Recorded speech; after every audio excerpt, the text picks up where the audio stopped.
Hey, listeners, have you ever wondered what you're missing on the Patreon? Let us ask you these questions. Do you like the Pre-Fixe? There's an extended version of it every week on the Patreon called the a la carte. Do you miss your favorite dead celebrities? We have a medium who comes on to talk to them on the Patreon. Are you an astrology buff? We have an astrologer who comes to the Patreon to read the celebrity stars. Do you want to hear what we edit out of the podcast? Then you can listen to our cutting room floor episodes on the Patreon. Do you ever wish we could fix you? Then listen to our all-tier advice episodes right now on the Patreon. And if you ever want to kiki with other listeners of this pod, come to one of our hilarious live Zoom spectaculars. Still not convinced? No problem. Head on over to patreon.com/fixingfamouspeople to listen to an example episode of each of these. Absolutely free. See you on Patreon. Where's Shelley? Is there anything more misunderstood in history than magic? Here's what your history classes conveniently skipped. The world was not built by logic and reason alone. It was built by something much more ancient. The Hidden History of Magic tells the true stories of the astrologer in the White House, the intuitive who sat alongside Gilded Age tycoons, and the black ops government agencies that have used mediums to talk to aliens since the 30s. These moments often get covered up, sidelined, or buried because they prove something. Magic is not fringe. It's used every day. Because while we've been trained to trust everything but our own intuition, the people in power never stop consulting the stars. They know something we've been taught to forget. Magic is real, and we have access to it. I'm Rhiannon Hauk. And I'm Erin Bagwell. We are psychics, witches, mothers, and storytellers ready to break down history's best-kept secrets. Welcome to the Hidden History of Magic.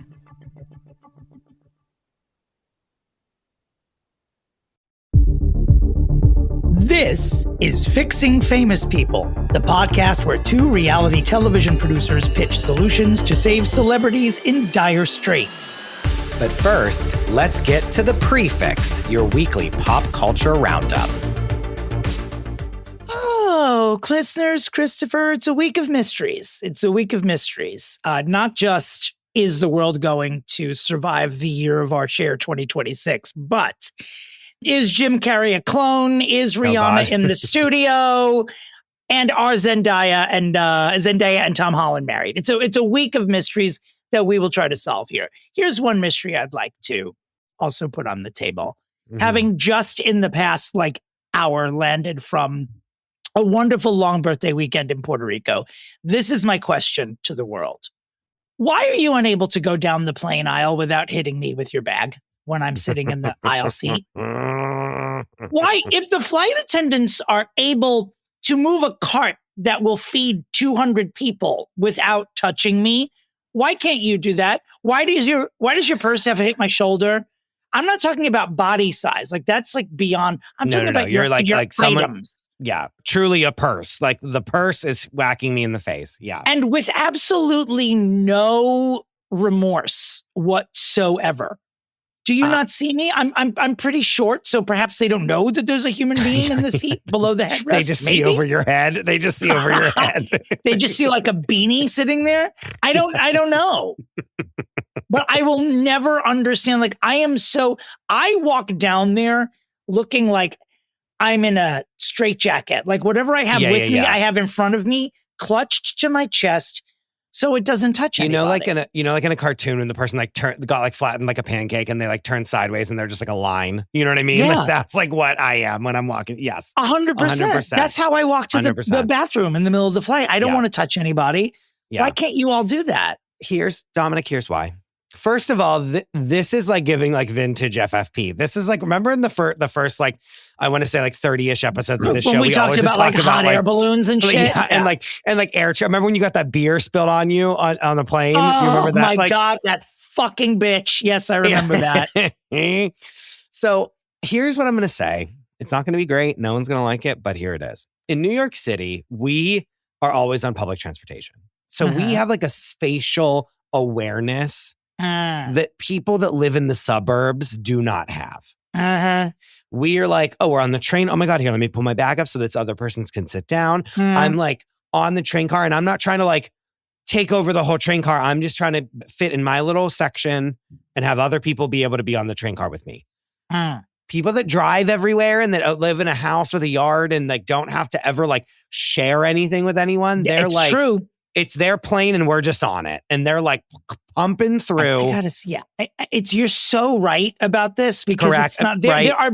There are many things about city living that make you a different person. Yes. It makes you a more, dare I say, a more considerate person because you are. I mean, we're not packed in the subways like those poor people in Japan that have people running up and like where the people push them into jousting them in there. Yeah. But God what a job! Can I interview that person, by the way? That person like cruncher that is in the train. Yeah. I saw someone reach for their phone today when we were deplaning because I almost started to lose my temper. I like to sit in the front of the plane, but I switched my flight, as you know. Well, as you only know. Why the hell would anyone listening to this podcast know that? As you know, I switched to later in the day. So I was in row 22. Nothing wrong with row 22. Sure. It's not row 5, though. Nope, it's definitely not. Yeah, and so I know that when those lights go on and all the clicking of the seatbelts happens, I remain seated. Yeah, where are you going? Going to be here going? For 20 minutes. Thank you. This bitch, I'm not going to, she's probably like a 70-year-old white woman, okay? Yeah, and sure. was definitely from Long Island. I know this because I'm from there, so save your DMs. And the fact that I'm mentioning that she was from there, you already know what she was like. And when I tell you that she looked like Bruce Vilanch, I should have taken her picture. She looked like Bruce Vilanch. Anyway, Brucella comes from like row 32. Brucella, goodbye. Brucella comes up from like fucking row 32. You can't continue after saying Brucella. How dare you think that you can continue? Well, after saying Brucella. Brucella DeVille comes up this aisle. She comes up from like row 32 to murder you. And she's like right next to my row. And she can't go forward because people are getting up. They have kids. They're getting baby carriages out. No, we go row by row. This is the United States of America. There's one way. This is the Titanic. Sorry. There's only one way to get off a plane, and that's row by row. You don't run ahead unless we have been told by the cabin crew that there are people with very quick connections. And by the way, whenever they do that, people still get up. I mean, they obviously, they still fuck around. And again, start yelling, I have a connection I need to get to. I have a like make it known and I'll move right out of your way. You know what I mean? Like you tell me and I'll get you out. You can 100%. 100%. So she's standing there. We're there for like 15 minutes. She's hemming and hawing as though she's the only one that's got to get off the plane. It's her plane. Like I just said, it's her plane and we're all just on it. And she's so inconvenienced by the fact that you're in the aisle. I'm seated in my aisle. She's standing in the aisle, but just a little behind my seat. So she's like, her gut is next to my face, basically. You heard me. Uh-oh. I can picture her so vividly. It's Brucella's there. So then the people in row 21 get up and then I stand up. Right. The person in row 21 had bags over row 22. And I saw this lovely young woman give like a panicked look like, how am I going to get back there? There's Brucella. Yeah, there's Brucella. I'm like, is this yours? It was above my head. I said, yes, of course I'm going to get it. And as I'm getting it, Brucella starts to squeeze past. Yeah. And I say, my exact quote was, are you fucking kidding me? She's like, well, I got to get out of here. I was like, we all do. And she mumbles something under her breath. I said, ma'am. The plane got quiet. I said, you're wrong. The end. And then she made a face and walked off. And 3 people applauded. Only because there weren't that many people left on the plane. So it was actually the best gig I've had in a couple of weeks, to be honest with you. I love a reaction. Don't do that, Brucella. God, I should have taken a picture of this bitch. No, you don't need to, Dominic. I got it right up here. Right here. It really is. She was Bruce Vilanch without glasses. And much less funny and nice. Was she in a hoodie? Was she in like I'm picturing a hoodie that says Rehoboth Beach on it. Do you know what I'm saying? With like sun damage that no one's ever seen before. She was definitely in like a florally, I was just in Puerto Rico. Sure. I won't even Sure. call it a shirt. What will I call it? A top. She was wearing like a floral top. Sure. Okay. All right. Okay. You know, I've often been described as a floral top if I'm in the mood. Yeah, goodbye. If I haven't been have to go. drinking. I need to not be on this podcast anymore. All right, before we solve some mysteries, let's get into the what formerly known as the SAG Awards. They changed it for obvious reasons because it was insulting. The Actor Awards, really lovely, has thrown the Oscar race into an absolute tiz. Sinners wins Best Ensemble, which is fantastic. Michael B. Jordan wins Best Actor, besting Timothée Chalamet. So now no one knows who's going to win Best Actor. And by the way, you agree. I love entering the Oscars. No, I love it. No. With doubt. Like that's the only way to do it. Edge of my seat, baby. Jessie Buckley, that's the only award there's no doubt about. She's going to win Best Actress for Hamnet, pardon me. I believe an actor who you described as a leather bag last week won Best Supporting Actor, Mr. Sean Louise Penn for One Battle After Another. Deserved. And Amy Madigan wins Supporting Actress for Weapons, besting presumed Oscar winner Tiana Taylor. On the television side, Noah Wyle and Kerry Russell won for their dramas, which is what, The Pit and The Diplomat. Love The Diplomat. Love The Diplomat. All right, then I won't make fun of it. Then I won't call it The Clitplomat. Oh, do whatever you want. No, do whatever you want. Seth Rogen wins for The Studio. And then in the most touching moment of the night, Catherine O'Hara wins Best Actress in a comedy for The Studio. And Seth Rogen, I mean, people in the audience were crying the moment her name I'm sure. was announced. And Seth Rogen just gave a lovely speech about some of other roles she's played. It was just sort of perfect. They also did, and many people on Threads have been talking about the in memoriam that they did. And if you haven't seen it, Google it, because it just felt, it's easier to do this with actors than it is with musicians when it comes to an in memoriam. But all of the actors who had passed away, they put them in a montage where their characters were saying things about life. And it was sort of, everyone was remarking that it was the best in memoriam that they'd seen, and that all in memoriam. It was great. Yeah. Like the actors were speaking to you in their most famous characters. Oh, excuse me. We do record this on Tuesday, which means Taco Tuesday. Stand by, listeners. Oh my God. Is this really your fajitas? Okay. And just like that, I have my tacos. So if you have a chance, go look at the in memoriam. It was touching. It was also sort of, a lot of people passed away in the past year, and a lot of young people passed away. Like when you're kicking it off with James Van Der Beek, you're in for a ride. Yeah. Like people of all ages are in for a roller coaster. Oof. Catherine O'Hara, James Van Der Beek. There's like a lot of like just really well-loved people. It's not like, and forgive me, music lovers, it's not like at the Grammys when they're saluting 5,000 people and 4,500 of them are like engineers that you've never heard of before, and they're also 90. Yeah. Right. Yeah, sure. Yeah, they've lived like the most long and beautiful life ever. Yeah, and it's like, you're like, okay, that's good beautiful. For you. Respect. Respect. Yeah. You said something about Threads, and not to invoke this, but like Brucella, the story of Brucella would be gangbusters on Threads, because all that Threads is to me is like people being like, here's this thing that happened to me on a plane. Like, am I in the wrong, or is this monster in the wrong? And that's like, that's all that Threads is to me. That's all that I see. And then I people love Threads recently will tell you that you should like unalive yourself because you tell the story of Brucella. Yeah. That's why I feel like Threads has more bots on it than Twitter ever did, because people are posting things that seem to say, please abuse me on Threads. Like yes, and then they do. And then they want the abuse because it's like all rage bait where they can, because then if everyone's like, you're an absolute moron, then it like is successful. You know what I mean? Do you know John Hill, who co-hosts Andy Coates? So I don't know him, but I know who he is. Yeah, he's if you follow John on Threads, I don't know how much time of the day he spends doing this. He is the king of responding to MAGA people on Threads. And For what?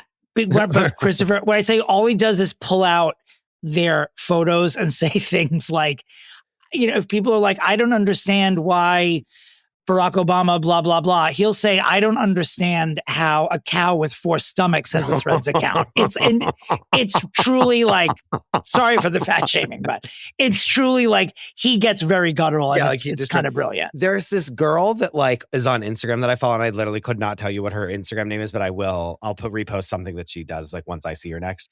She'll go through comments on Facebook where people are like, yeah, like fuck all these immigrants, like they're all criminals, blah, blah.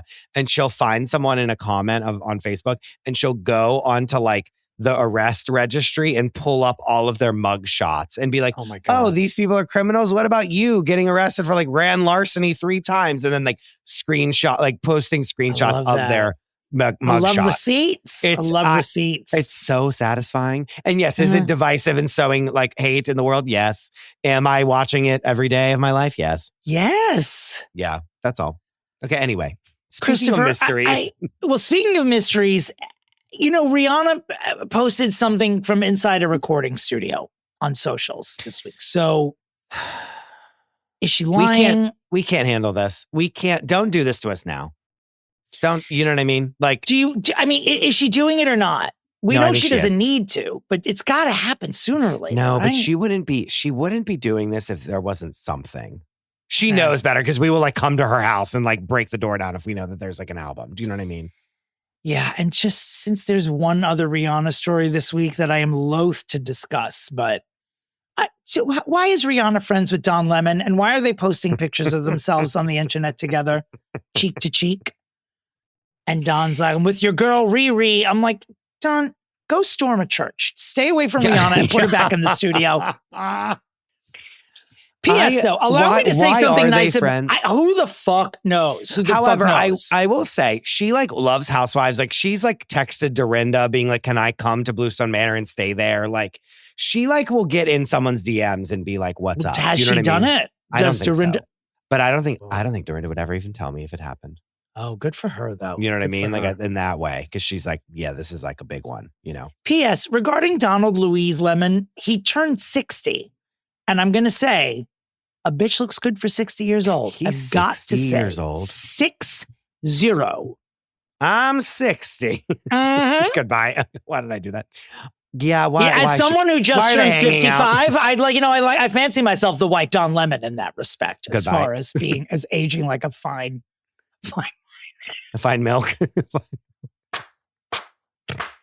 A whole milk. And you can spell that however you want. However you think it should be spelled. Okay. This is my absolute favorite story of the week, that when it ended up in the group chat, I went, Justin Timberlake is suing the town of Sag Harbor to suppress the body cam video of his DUI arrest from 2 summers ago. Listeners, we are desperate. after We're 3 years. desperate. Oh, by the way, it's our 3-year anniversary of our podcast. How did we not leave with this? Guys, 3 years. We're such idiots. 3 years. We started this. We launched this podcast on March 1st of 2023. Right. Mm-hmm. It's been 3 years. Over 150 episodes. Over 1 million downloads. Thousands of Patreon things. And we love you so much. We really do. Say that. We really do. Every time Dominic and I meet about this, like there isn't even one twinge of like, are we still doing this? Or like it is, you know what I mean? Like we are so laser focused on growing the show. It's like out of control. Yeah. It's, I don't even think anymore. Like, are we still doing this? It's just like, I moved my flight twice in order to do the prefix.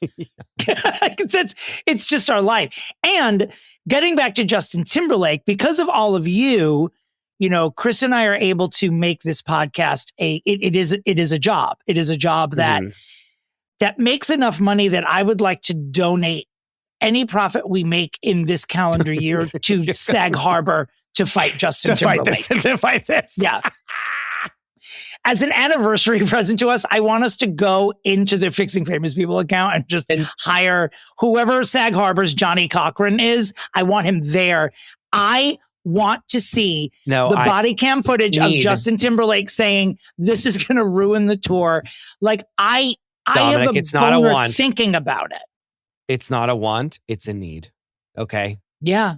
Need. Life or death. Also, don't sue them, because that's like, now we all want it. Now we're all like, feed me. You know what I mean? Like like you could have just let this release and no one would have cared. You know what I mean? It would have been like dumb and stupid. I don't know. No, someone would have cared, but now it's like we would have cared, but it would have been like, oh yeah, like haha, whatever. Now it's like, oh, you're now like desperate to have this not come out, so now we want it even more. Prince Andrew must be happy because he wants a different visual of the year other than him sitting in the back of that fucking car when he got out of jail. He's probably going to fund the Sag Harbor District Attorney's Office. But right now, if I'm like an assistant to an assistant sheriff in Sag Harbor, I'm going to take the video and give it to Harvey Levin. Or Fixing Famous People, BTW. So anyone, please. Yeah. Also, Justin, we saw the mugshot. How bad could it be? I mean, it could be bad. I don't know. It reveals how much of a loser he is what it is. That's the irreparable harm. The irreparable harm. That cop's going to be he's going to be he's a Clinternational superstar. He's going to fuck that guy up. Remember they were like, they gave him like the Medal of Honor for whatever they won, get. Officer of the Year. Because he was like laser. He was like, no DUIs in my town. Remember? And he like chased him across the county to like arrest him again. Ugh. To your point, though, Justin Timberlake has fucked up because at the time he was contrite and was trying to make it a teachable moment. Do that.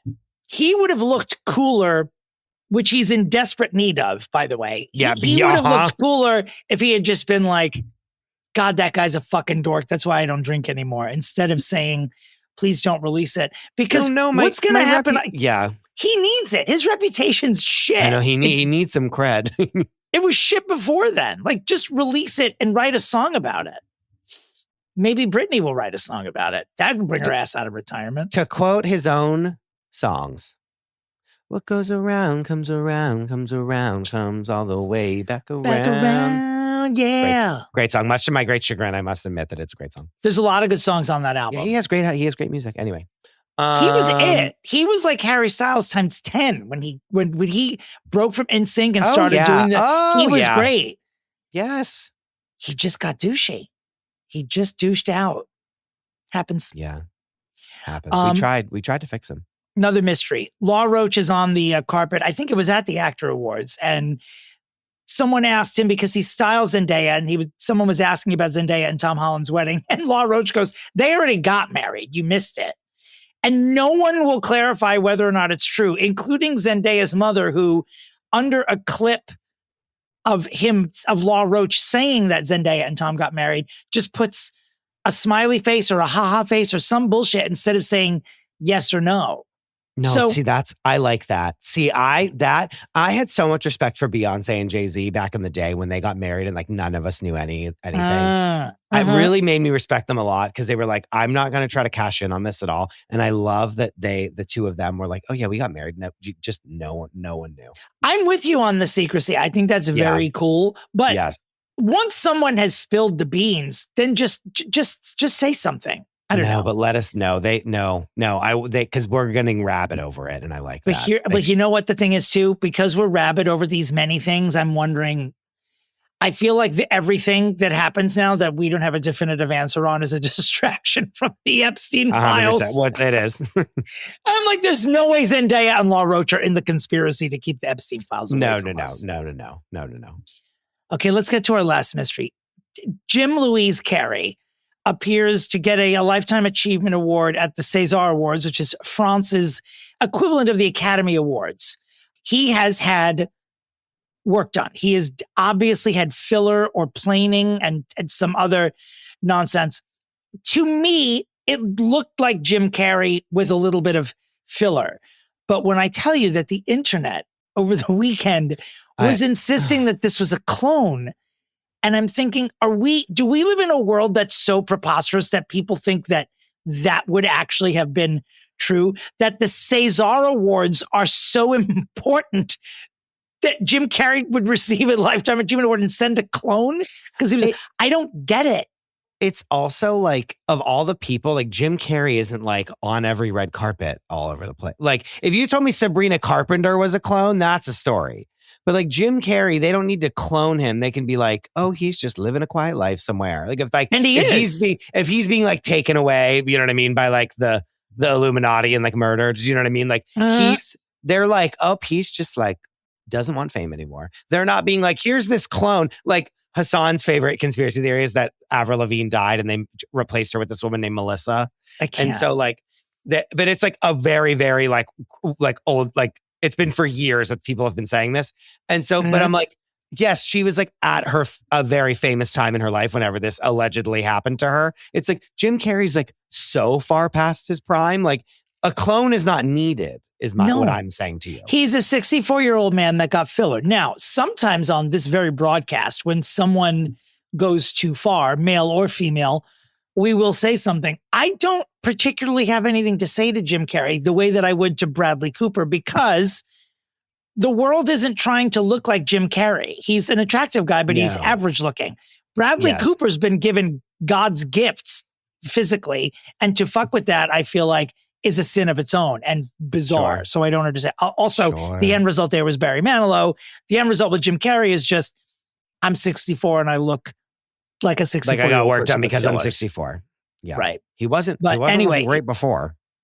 No, he was just looking like old Jim Carrey. But anyway, his publicist released a statement. He's like, Jim was there like with his partner, his child, his grandchild, and 12 other family members. He's been studying French for 8 months to deliver the speech. And it was actually very adorable. Nothing from Jim directly, just from the publicist, which is also making people think that the actual Jim is in some fortress of solitude somewhere in a state of inertia.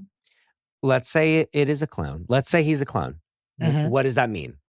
I don't know. Will the clone do Ace Ventura 3? I guess. No, that again, like it's like what? Okay, and like what do we do? But speaking of sequels, a lot of chatter this week, coincidentally or not, about them finally doing a sequel to The Mask starring Jim Carrey. Oh. So I don't know. There we go. Yeah. You know what I mean? They're like, oh, we need a clone to do a movie that would make us a lot of money. That's a reason. I don't know. I don't think Cameron Diaz would do it with a clone. I think she's got more integrity than that. Me too. Speaking of physical appearance, we will very gently speak about Miss Kelly Osbourne's appearance at the Brit Awards, where she attended with her mother, where they were tributing Ozzy, obviously. She has very quickly clapped back, as she has several times before, about being body shamed. And look, I know she's got a point, and I know that we, I guess we body shame her from time to time. But she can do whatever, your body, your choice, no matter what. Even when we're being assholes, we understand you do what the fuck you want with your body.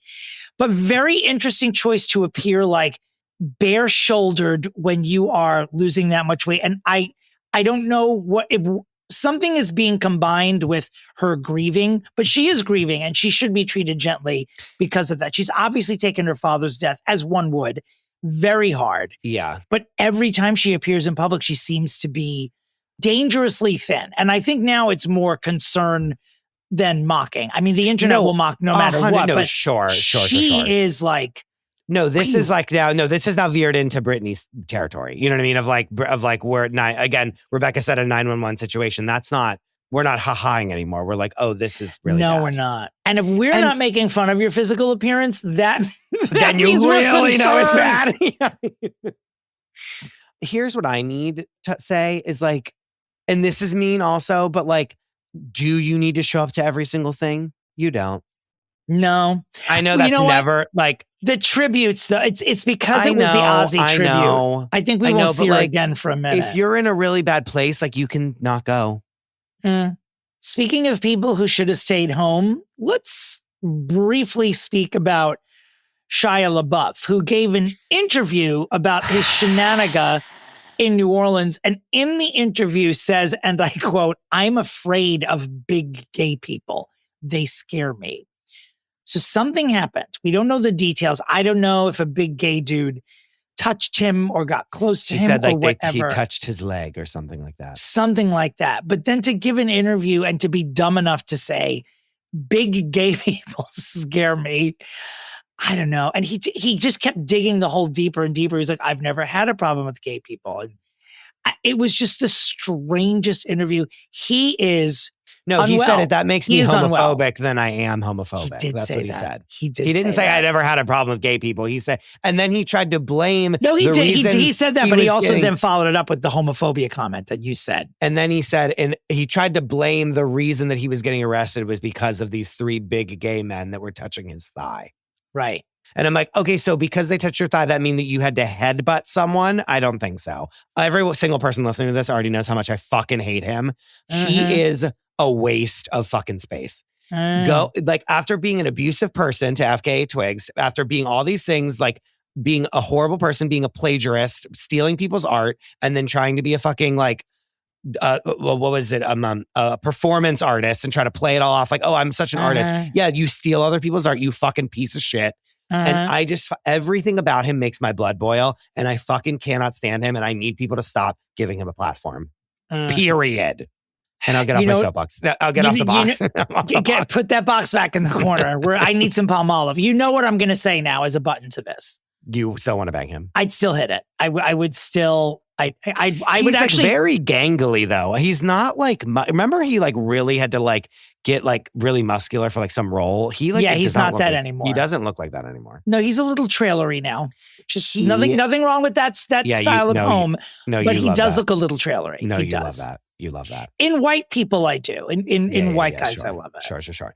It's just the whole thing is a mess. He's mentally ill. He needs to go away. Like he really needs serious help. I'll probably slide into his DMs and say, I'm a short gay I'm man. a small gay man. I couldn't be less scary. But like, what a fucking piece of fucking garbage. Like, get him out of my face. He even looks dirty. Like before you have sex with him, you have to give him a silkwood shower. You know what I mean? Like with iron bristles. Yes. And like rub him like, ugh.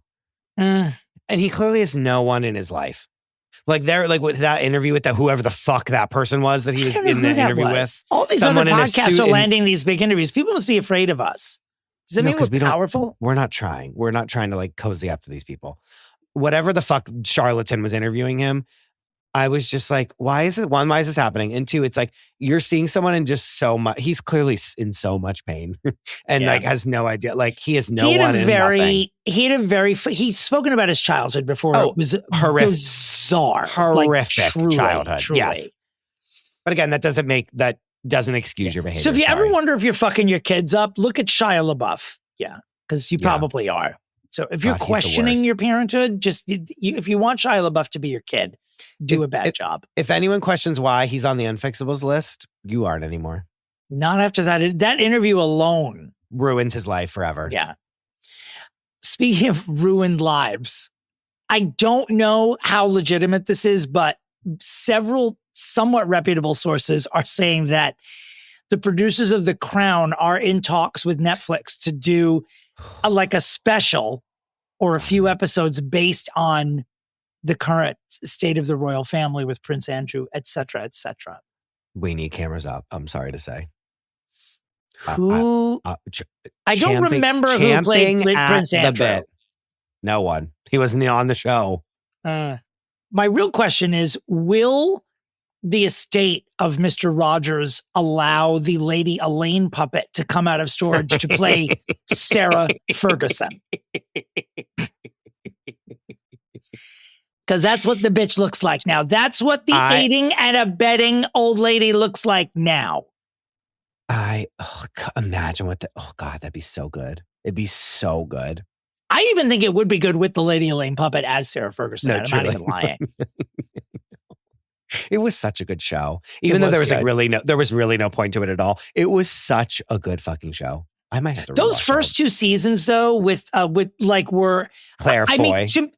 They were truly educational to me. Like I learned. They were 100%. incredible. They were really incredible and always well acted. Remember when she was with what's his name, her husband, and they were like in Africa or whatever, and then like the dad died, so they were like, we have to like expedite you out of here because you're now like the most important person in Britain. Like that was so good. And then and then the one scene whenever Diana's with them, and then eventually, what is it, Philip? Yes, her husband. Yep. Philip is like, you don't matter anymore. Like, get with the fucking program, lady. Like, you now are the cohort to this other person. Period. Like. Look, You're a prop. goosebumps. He does have goosebumps, folks. He does bumping. actually have goosebumps. What a good fucking show. Oh, okay. I'm rewatching it. If they don't do a new season, we'll act one out here on the Patreon. We sure will. Chris and I will play all the roles. Actually, Rabbi Rebecca Bregman, one of our most loyal constituents, will play a role, but in her very Jewish Sue Menger's voice that she does when she's The Lady Kazan, yes. Interesting news that I find wonderful, and I think you will as well. It is rumored that Pink will be taking over as the host of The Pink Show in the spot where the Kelly Clarkson show used to be. I saw this, and Dominic, I think it's great. I feel think great. This is great. I've always liked her. Great idea. I think she's personable. She just moved to New York, which is why people are talking that she can't do it. The demographic of like that show listens to Pink's music. She can slide right in. Absolutely. Slide right in. And like she is fun. And I think that when we get to see her personality more, like in a talk show format, I think we'll all fall in love with her. Even You more. want to talk about good music? Her first singles, like what was Just Like a Pill? Is that what the name of the song is? There was one, yeah. Don't forget, You Make Me Sick. I want you in a minute. Got me lit up like a candlestick. That's an old one. I love that song. And like, there you go. You in Your Hand. There You Go is a good one. You in Your Hand. I'm Not Here for Your Entertainment.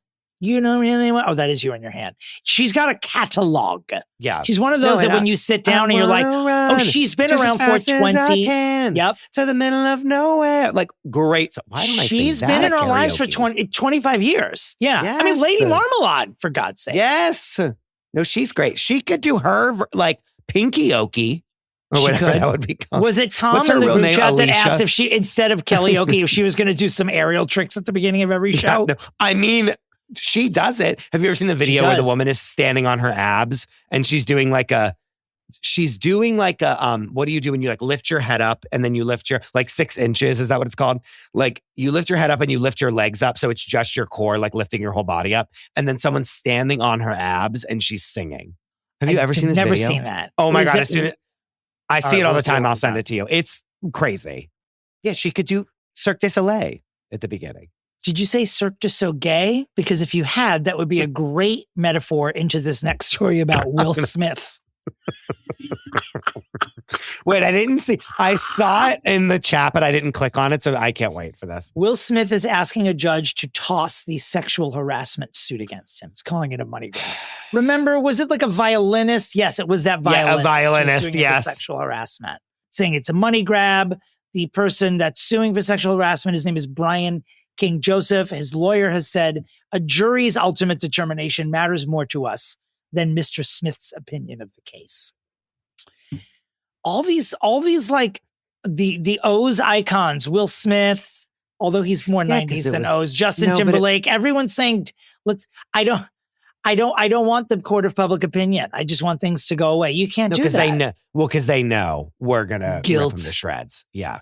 Will Smith's wife, Jada Pinkett Smith, what is their status? I'm not even sure. They don't know. Neither of them know. Do you remember a while back, someone was filing a restraining order against, like Will Smith's friend was filing a restraining order against Jada Pinkett Smith.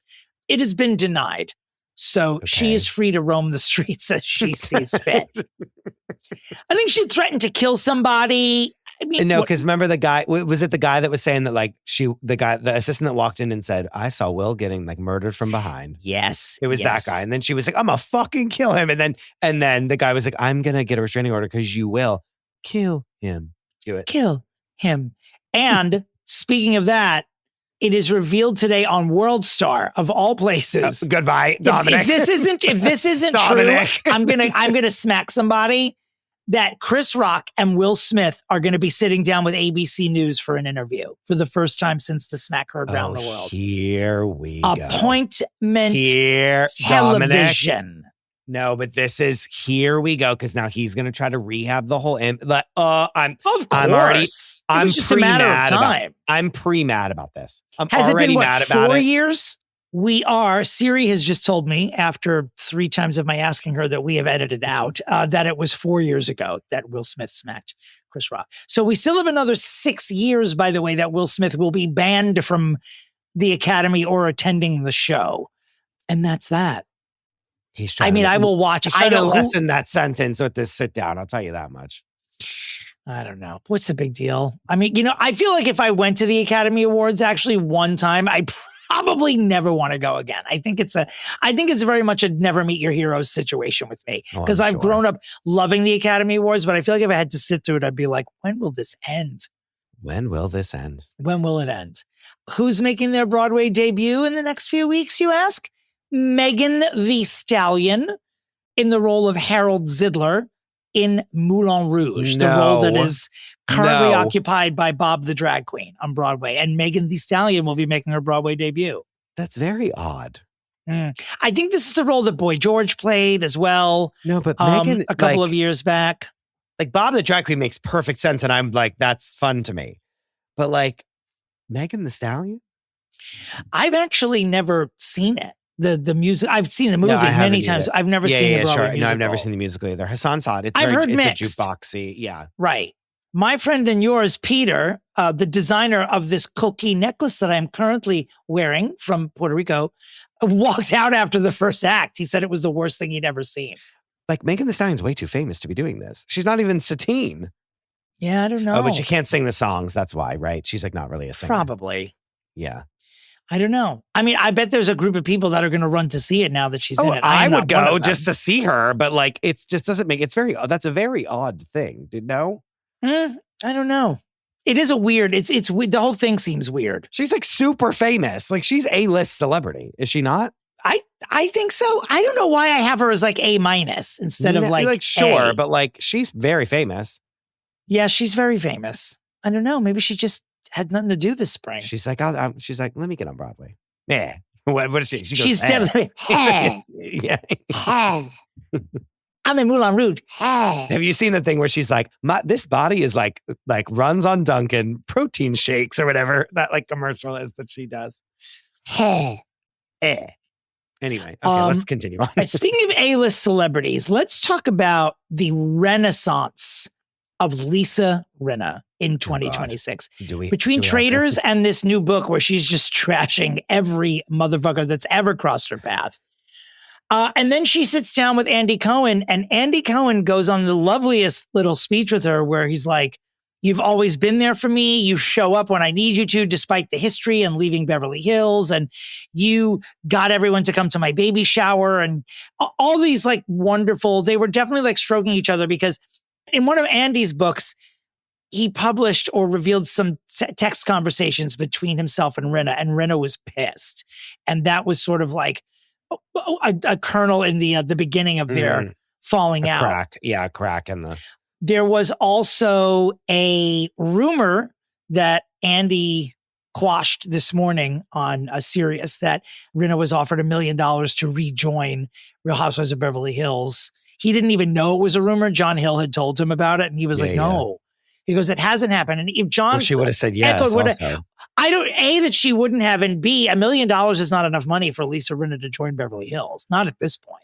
Like when NeNe crossed the $1 million mark for Atlanta, that was years ago, and Rinna is now she's gaining fans that she never had before because of Traitors. Yeah. And while we're here, spoiler alert. We're going to talk about who won Traitors. Have you watched the finale yet? Yes, I'm finished. I think it's great. I think A Star Is Born with Rob. I thought he played a great game. He deserved to win. Absolutely. He 100% deserved to win. He played a great game. He deserved to win the show. I don't... You have to be deceitful to win. That's why it's called The Traitors. Oh, yeah. No, yeah. Like, no, like, he did great. On the reunion, Candace was getting I thought Candace was not out of line, but I was just like, you would have done the same thing if you had made it far enough. You know, you made mistakes and he outsmarted. No, but he did like say like, let's be together. And then he did cross her. Like, and she was coming to do reunion. She was coming to do Housewives reunion. You know what I mean? They all were. Her and Lisa Rinna and Candace and Monet. I mean, they glammed them. Like it was fantastic. Loved it. Rinna goes after Colton Underwood, and she's like, Good. interesting that you said I was calling you, you were holding me hostage. Why use the word hostage in a callback to him having a restraining order against Loved him it. for stalking his ex-girlfriend? Loved He was it. trying as hard as he could not to take the bait, but it was Lisa Rinna being the Lisa Rinna-est that she's ever been. And that was a softball for her. Oh, She's yeah. like the devil incarnate. She'll like rip you to shreds. Like, you know what I mean? Like that wasn't What even, she was wasn't what even Kathy trying. Hilton said? That she's the biggest bully in Hollywood. Yeah. I wonder if Chelsea Devantez's podcast will soon go over Lisa Rinna's new book, because I'm she's sure. just dropping bombshell after bombshell. I'm sure. She hates Garcelle. There's all sorts of good shit in there. Oh my God. I mean, I will say, I quote all the time. I soured with her on the show. I was kind of ready for her to go. Ditto. But I always quote all the time. I say, I'm just a woman with big lips and iconic hair. The Traitors saves Housewives, because 100%. honestly, 100. Rinna exited with no dignity from Beverly And Hills. like zero. Phaedra, the same on Atlanta, when Candy tearfully was like addressing her. Unemployable. You know what I mean? Oh, yeah. And then gets on there and just reinvents herself. It's a beautiful, great. Yep. Speaking of Housewives, some sad news to share, which most of you probably know, that from Real Housewives of Salt Lake City, Mary Cosby's son, Robert, passed away. So sad. Just absolutely brutal. I mean, Mary Cosby having a very weird sort of 12 months. You know, there's a TLC documentary. It is TLC, right? That went after Something. It did a documentary about Mary Cosby, which is sort of unusual for another network to be going after the star of another network in a negative way like that, or to even acknowledge that Bravo exists. But her son passed away. And according to, they stopped shooting season 7 of Salt Lake City. But apparently, if the internet is to be believed, Mary Cosby is insisting that they keep shooting and make it part of the show. I can see that. Good for you. I would give it a day to think about it, though, because it's and she can also limit. She can say, "You guys keep going, and then I'll just join in again." That doesn't mean that she's going to be there every day. You know what I mean? I think she's saying, right? Like, no, keep shooting and let me just do my thing, and then I'll pop in when I can. Right. And also, honestly, the show's probably a good distraction for her. I would think personally, you sure. know what I mean? Like, I get that that's like, people would be like, what? But it's like, actually, like, she has a reason to get up and do something every day because she has to like go be on the show. Sometimes when you're grieving like that so soon, you are literally a different person. Like, I remember this from working on Long Island Medium, that people would talk about who they were the 3 months after a loved one died as compared to well, especially a year on that after. Show. Yeah. Because Teresa won't read, under special circumstances would she violate this, but she won't read someone within a year after their loved one has died. She would rather they wait a year, just because it's easier for them to get through it. Yeah, the dust has settled, hopefully. A little bit. Yeah. We have so much Housewives to talk about this week. Carol, okay, allow me to set this up in praise of Christopher Michael Luis DeRosa. Because it was from the lips of the aforementioned where you heard that the way to fix Real Housewives of New York was to bring Carol Radziwill back. I mean, we're going on 2 years ago that Chris said this. So what happens? I have this on record 2 years ago, giving truly saying this exact cast that they just announced that they should do it. And know that I did pitch this to the people that are making the decisions about what they should do. And so my impact is big. Sorry to tell you. Crimpact. Carol Radziwill will be a friend of on the new Real Housewives of New York. Welcome back, Carol. There. And for those of you who are confused, she's the one with both legs. Because I always confuse her with Aviva. I really do. I do. Congratulations, Chris, on seeing none of my ideas ever get picked up by the general public. No one, Demi Lovato is not opening a UFO yogurt store out west. None of these things are happening. Well, aliens are real. We learned that, Dominic. No one's doing a regional production of On Golden Pond. Nobody is. You and I are going to have to do a regional production of On Golden Pond. Wait, let's switch roles every night too. Remember Cynthia Nixon and Laura Linney did that? I think they were doing Little Foxes a couple of years ago.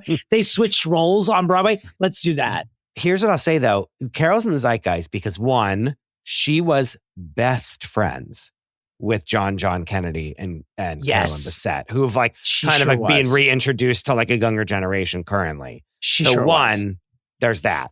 Two, she was best friends with Ghislaine Maxwell for a long time. And so I am very, very curious of how they're going to navigate that on this season. This has been a hot topic in our group chat today. Carol's name does appear in the Epstein files, and there should be different phrases because like there are thousands of people that are in the Epstein files, but they're not in the Epstein files. Yeah, sure. They're not like they're not So trying to procure like underage correct. girls. Right. Carol is not selling children. There's no Pizzagate touching Carol Radziwill. But it will come up. I mean, there's no way it won't because she did know these people. So we'll see how that plays out. Connor Story hosted SNL. He's so adorable and so talented. Stars Born. Wasn't my favorite. Yeah, totally. Not my favorite episode of SNL. I actually thought it was one of the weaker of the season, but he is so gorgeous and so talented. Hudson Williams did a cameo as well, which was so cute. All this to say, we haven't said that in a long time on this podcast. Mm-hmm. All this to say, the cottage, the infamous cottage, as in I'm coming to the cottage from Heated Rivalry, the actual cottage in Canada will now be available for rent. On Airbnb? Or Vrbo, or probably through like Sotheby's or something You private. would think they would. Airbnb does those like experiences. Like you would think that would be one of them. Here's my thing. I wouldn't rent the actual cottage. What I would rent is the cottage next door to it so I can shoot all the porn that's going to be shot at this cottage now. Yeah. Oh yeah, this place is going to be like disgusting. Yeah. Like whoever is like the 10th person to rent the cottage, I want them to bring a blue light with them and put that on TikTok. It's going to be horrendous. You want to talk about viral, all right. That's for sure. In the bad way. Spencer Pratt, I'm fearful that Spencer Pratt's going to be the next mayor of Los Angeles because as of recent polls, he is Mayor Karen Bass's biggest competition now. Which is pathetic. Wow. What next? Brody Jenner becomes attorney general? Like, what are we doing here, California? Well, and his sister Stephanie was like, this person is like a monster. And so you know that half the people were like, perfect, we'll vote for him. Great. You know what I mean? Sure. Chet Hanks, the son of Tom Hanks and Rita Wilson, is for some reason stranded in the nation of Colombia without his passport. I passed. Dominic, pass. You don't even want to talk about it? I don't even want to. No, I really can't. You're not even going to give me make him stay there? You're not even going to say cancel? This is for attention. This is for attention, and I don't want to give it to him. I see right through it. Wasn't he dating Kim Zolciak for like 5 seconds recently? I wanted them so desperately to be. They were like pretending to maybe bang. On they're a great celebrity couple. No, I think they're a match made in heaven. They're sort of like an adult version of Spencer Pratt and Heidi Montag a little bit. Kind of. Well, Bill Cosby does not want Janice Dickinson to testify in his next trial. Dominic. Yes. Why are you doing this to me? Doing what?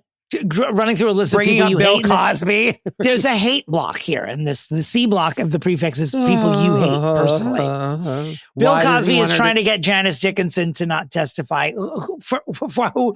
There are a million reasons why she shouldn't. No. Janice Dickinson is probably not mentally well enough to leave the house, which is why she shouldn't testify. But are we taking off the day from work to watch this live? 100. Yeah, 100. And like, what is with all these people being like, I like want to bar this person from doing this thing? It's like, no, that's not technically. I know that like the law doesn't matter anymore, but like technically, like, no, this is what happens when you are in a trial. Like this Bill person Cosby has to. Yeah. Joining Will Smith and Justin Timberlake in the I'm famous, I don't have to do things the right way moment. Well, guess what? The three of you and Brucella DeVille can go fuck yourselves. There are rules. Follow them. Not a callback to Brucella. An hour into the podcast, I might add. We talked about Brucella so long. Let's consider this our anniversary episode. That's why it's supersized. We're always going to make some excuse of why it's going to be like 2 hours long. Let's get through just a few more things. Cher's son, Elijah Blue Allman, arrested twice in New Hampshire. Oh no. Once for vandalizing and trespassing. He was arrested twice in like a matter of 3 days. My question is, what on earth would Cher's son be doing in New Hampshire? I love you, New Hampshire. There's nothing wrong with you. It's just a weird place for a Nepo baby who really wouldn't need to work again. Go. It's just, I don't know. I don't understand. Why is he committing crimes? He's very troubled. He's had substance abuse problems for many years. Well, that's why. And his dad passed away, not long ago, which will, fuck anybody up. But Elijah, honestly, mom's about to turn 80 this year. I need you to get your shit together. Do not pull focus from this milestone. I need the second half of the book to come out this year. I need the announcement of the biopic to come. What else do I need? I need new music. I need a new movie. I don't need you distracting this 80-year-old woman. Grow up. You're Cher's son. Be thankful. Well, another Jolie Pitt child has dropped Pitt from their name. This time it's Maddox. God. It's just Maddox Jolie. When is the other shoe going to drop in this Is it because story? Maddox just turned 18? Probably, right? I don't know. He is, whenever one of these kids is involved in a production, be it Broadway or film, I think he has some role in a movie coming out behind the scenes, and he's just listed as Maddox Jolie, which is a beautiful name, by the way. To be honest with you, it sounds better than Maddox Jolie Pitt. Yeah. Wouldn't it be great if he was like, oh, I love my dad, I just don't like the name Pitt. He's like, Pitt, ugh. Disgusting. He's like that show about the hospital on HBO Max. Get me out of here. He's like, One day soon, we will find out what the sit down of all the Jolie children. No, true. Yeah. Dominic. Yes. That's something that's tectonic. Not watch Will Smith and Chris Rock for. I would never watch that for the rest of my life if I were given 5 minutes. If they had dueling with sit downs, you would have to choose the Jolie children. Yeah. What if they interviewed each other? What if Will Smith and Chris Rock appeared on the same stage as all the Jolies? We can't handle that. That's too much. No, I actually got dizzy saying it, to be honest with you. Yeah.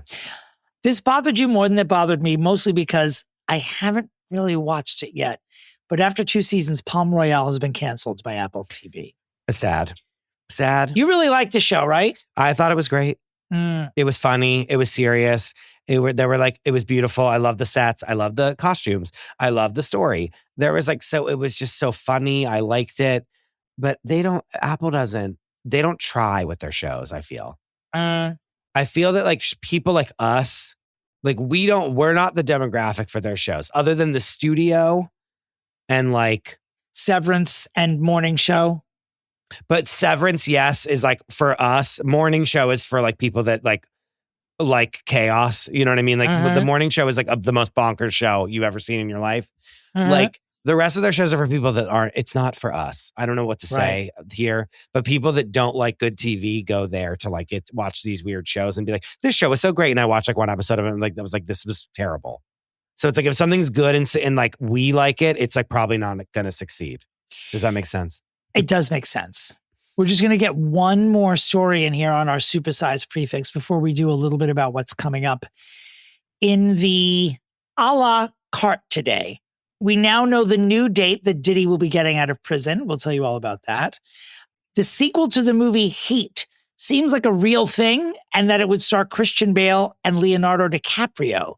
I'm intrigued. Heat is a masterpiece. Why they're doing, supposedly it's a prequel and a sequel. I'm already over it. What does that mean? I don't know. HBO, because of all these mergers that are going on that I cannot be bothered to keep track of because I don't have $1 billion, but HBO and Paramount Plus are going to be merging into one streamer. How much is that going to fucking cost? That one should just continue to be called HBO Max because Paramount Plus is quite literally the worst streaming app I've ever had in my life. You heard it here. And guys, next week, watch on CBS America's Culinary Cop.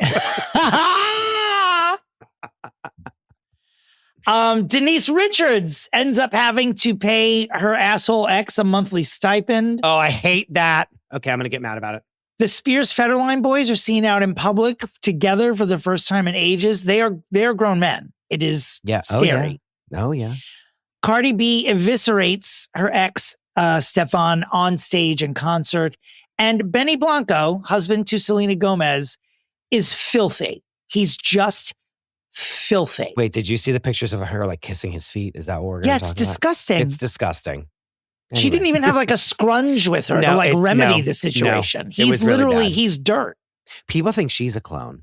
I mean, since birth, she's looked like a clone. That's the thing. She's just always said that she's a kooky gal. Yeah, she's a kooky gal. Speaking of Brittany, Sam Asghari wants you to know he's happy about World War III starting in Iran. We'll talk about his hot ass in a minute. And that brings us to our final story of the day, which truly floored me when this headline came across my desk that said, John Tesh. Now, some of you youngins might not know John Tesh. Who? Are you one of the youngins who doesn't know? I sure am. I don't. Well, let me Google him. John Tesh was the original host of Entertainment Tonight with Mary Hart. He is a musician. He's a new age musician. Like and I'm really not exaggerating about this. He's kind of a male Enya, but less well known. Excuse me. You heard me. John Tesh comes forward.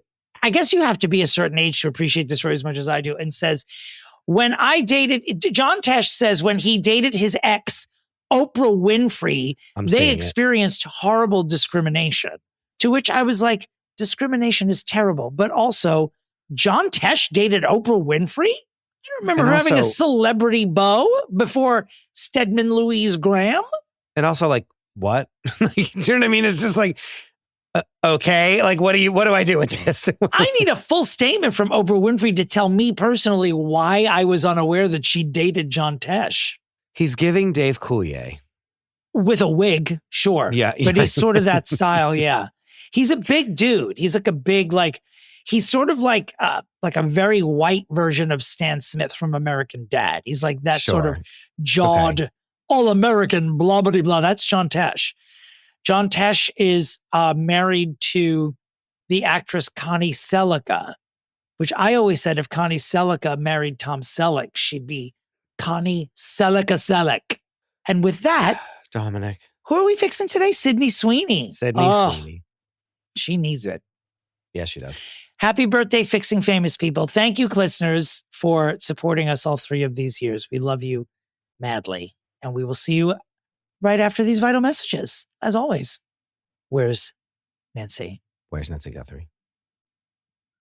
Dominic, we have 2 titans of the industry with us. Again. Yes, absolutely. We haven't annoyed them enough to have them never want to do this with us ever again yet. Maybe this will be the straw that breaks the camel's back. Today's the day.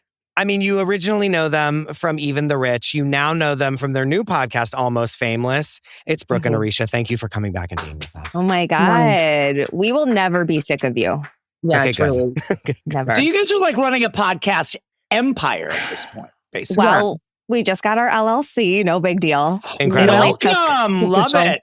It only took us 6 months as 2 grown adult women to figure that out. So, And only a couple of crash outs. We literally Any of them physical? Any of them physical and possibly videotaped? Because we like that around here. Well, there are videotaped reactions to things. Plenty of them for blackmail. Which is why we need to get that operating agreement up and running because... Yeah. You got to have it. No, you got to be clean on paper. You got to have your, you have to have your shit tightened up. Dominic and I had to do that. Many a time you've DM'd me, Brooke, and been like, okay, business question. And then blah, blah, blah. I'm like, well, we don't do that because Dominic and I are both charlatans. And so here's what we did. But you should do this thing. It's like, Right. Talk about annoying each other. I'm like, can you help me run my life? Because I'm an adult and I can't figure it out. I don't know. Yeah. I don't want to do any of this shit. Well, that's the part of running a podcast that people might not even think of. It's like you're sitting around with your friends and you're like, hey, we like to talk and tell jokes. Why don't we just do a podcast? And then people start listening to it. And then you're like, oh, we have to be business partners now, but we're just drinking buddies. Not anymore. Now, just truly. The absolute 180 we've done. We used to just be pampered princesses that read scripts and made little silly jokes. And now we're like, oh, so we have to edit and upload and start a Patreon and actually support ourselves. That's pay fun. people, right? Be someone's boss. I'm just trying to sit here and smoke joints. I don't want to be responsible for someone's livelihood over here. I just want to talk about Sydney fucking Sweeney, which is why we are here today. Before we get to Sid, our girl, tell us a little bit about Almost Fameless. What can we expect from it? I love listening, but tell the listeners what they can expect. Thank you for keeping the marketing agenda on track, Chris. You're welcome. Dom really tried to derail it, and I don't appreciate it. No, I'm kidding. On purpose, because I don't want you to succeed, obviously. Aricia, I feel like I'm like yapping away. I'll let you talk. Yeah, so Almost Fameless, we come from Even the Rich roots, but what we do with Almost Fameless is, I think, really merge our friendship with pop culture news. It's been through a couple of iterations. Mm-hmm. But right now we're really just focusing on talking about the crazy stuff in the news, how it relates to being alive in this day and age. So we're on Patreon. A lot of guidance from you guys. Thank you a billion times over for all of that. Because we've got a couple of tiers. We have a burn book tier that comes out every week as well. And that's pop culture news, but really unfiltered and really very much, I think, a good representation of us. It's the people we want to yell at every week. Sure, love that. Yeah. I mean, everybody needs a space to talk shit safely, and that's what the burn book is. Great. Yeah. And then we have Fun Cut Friday, which is, we put that out every week on the Patreon that we're together, and it's uncut, which is our favorite part. We don't have to do any editing. We get to be those passenger princesses again briefly for a couple of hours on Friday. It's wonderful. You had me at uncut, so. Oh, absolutely. I can't believe I held my tongue. I stole Dominic. That was a Dominic joke that I stole, but yeah. It's uncut. Yeah. Hold on. We know our audience. We're such idiots. Yeah, okay. That's important. All right. Speaking of idiots.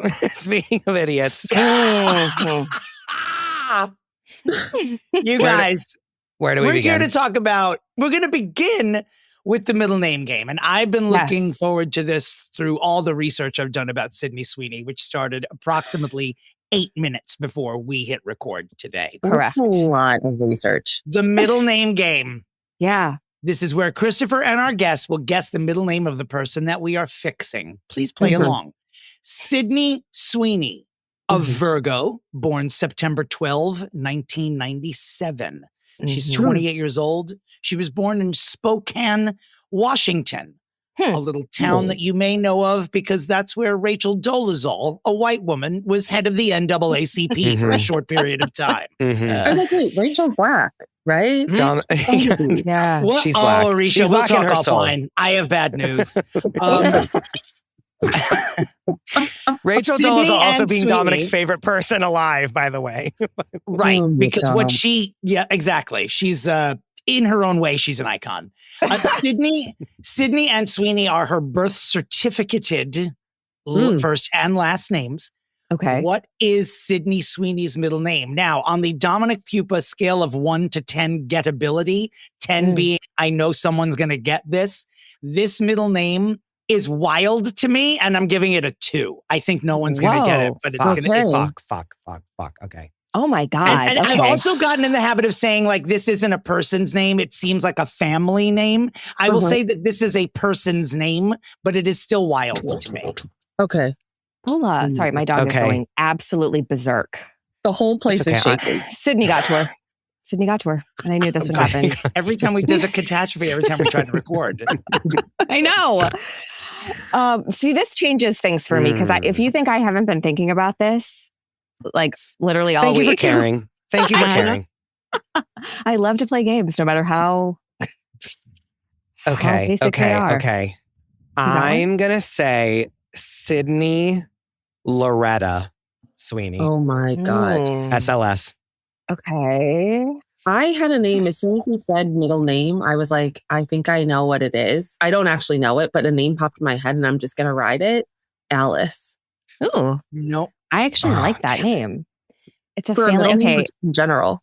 It's not Alice and it's not Loretta. So Brooke, it's up to you. Oh my God. I know we don't Okay, normally do this, but I've been watching so many episodes of Traitors in a row that I'm now in a mood to have everything be dramatic and take 10 times longer than it's supposed to. So I Brooke, appreciate that. please take 11 minutes and discuss. Okay. I feel the floor is yours. I'm thinking of the clues. I'm putting the clues together. It might be a family name, but wild. So like maybe it's male. No, it's a human name. not It's a not like family name. it's not a family name. Oh, I thought you said it was maybe a family name. No, it is not. No, it's not. Oh, okay. Oh my gosh. Okay. Did I miss all of that somehow? Yeah. I think so. The other players seem to get it, but go on. Okay, well, are they on drugs or is it just me? Is that something we should think about? Some of us are. Okay. Okay. God. Oh my God. So much pressure. Betty. Oh boy. Yeah, you almost got me there for a second. As did Aricia when I tell you that it is Sydney Bernice Sweeney. Not Bernice. But honestly, though, can we actually say that it's? I almost want to give our guests a half point because I feel like Alice and Betty combined Is equals Bernice. Bernice. Yeah, you're right. Actually, yeah. It was. Yeah. Congratulations, ladies. Thank you. Oh my God, we get it.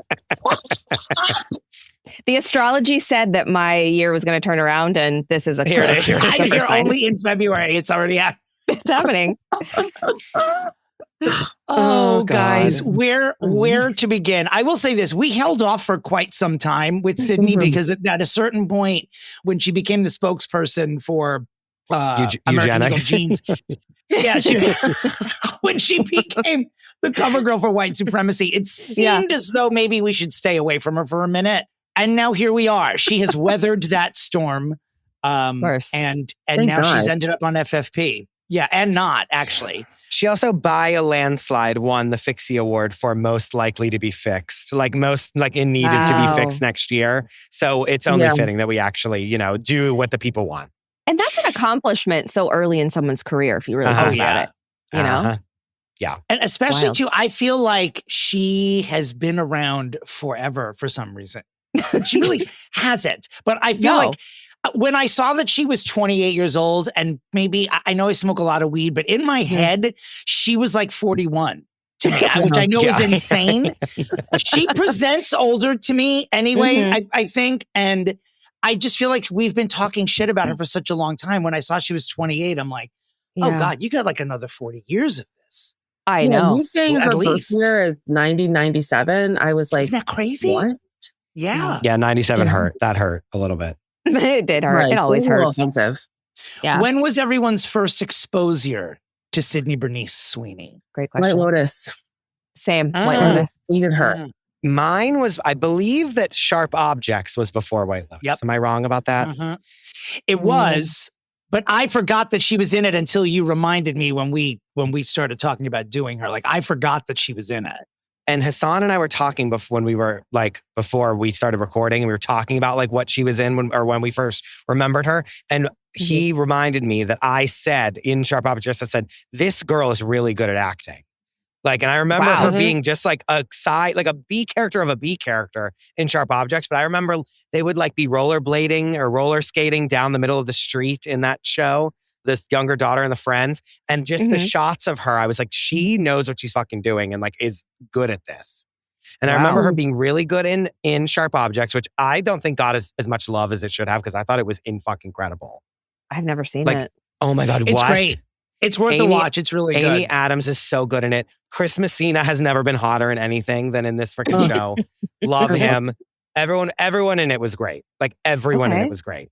All right, I'll check it out. And then, of course, I feel like we then all really got to know her in White Lotus season 1. Yeah. Mhm. Yeah. I never watched Euphoria. Well, I've never seen an episode either. I got to catch up before it comes out in April. When I'm thinking about it, I'm like, I think only seen her in 2 things. White Lotus, and then Anyone but you? Anyone But You. Has she been in something else? No, Euphoria. Euphoria is what made her famous. Yeah. You know what I mean? Like, and she is incredible in it. I will say, like, when you trace back a show, and it's so sad that I know that 3rd season is going to be absolute dog shit. I can just feel it. And it's so sad that, like, of all the, like, I saw Wuthering Heights last night. Jacob Elordi was incredible in it. Like, he was so good in it. And to think that he's like the high school like quarterback bully in a Euphoria, that's where he started. Yeah. And like Zendaya is like the only like millennial movie star that we have. You know what I mean? Like all the people that in this have all become like mega A-list superstars. Wow. Yeah. You know? It's weird. It's crazy. And then for it to really only be 2 seasons long and really only 1 good season. Well, hasn't it been a long time? Yes, it's been years since the second season. Years. Why are maybe because of strikes? They all hate COVID is sort of like the press release reason, but the truth is that like so many of them became such huge stars in their own right as well that just scheduling that alone became a problem. But they got it done. But also but also Sam Levinson, they all hate him like he's a monster, and none of them wanted to film with him anymore. And then he actually stopped writing the third season so he could do that show, The Idol, with The Weeknd. And it was like the biggest flop ever. And he thought that was going to be like his new big thing. And then he detoured for like a year and a half. And then Zendaya's like, I don't need to fucking come back to Euphoria. Why the fuck am I doing this? Like, I'm in Challengers. I'm in Dune. Like, maybe I fuck Spider-Man. I don't need this. Who needs this? Law Roach won't let me do season 3 of Euphoria. I did want to point out that she was also, which I did not know because I was not an avid viewer of Handmaid's Tale, but she apparently did gain some early recognition for Handmaid's Tale as well. That was, I think, one of her first roles, like ever. Really? Yeah. And she was in something called Everything Sucks. I've never heard of this. It was about a place called Boring High School in Oregon, like centering around the AV club at a place called Boring High School. Apparently she got good notices for that.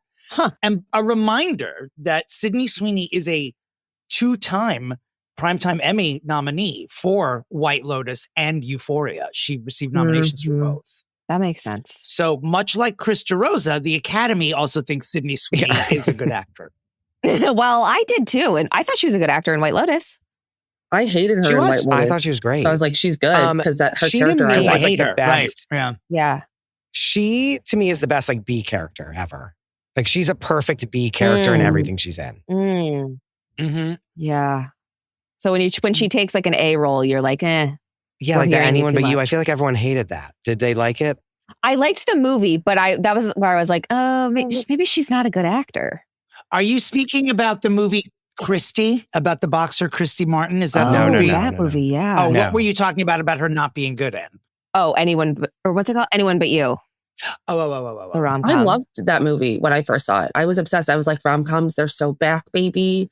Yeah. And then as I sat with it and read feedback, I was like, or do I hate her?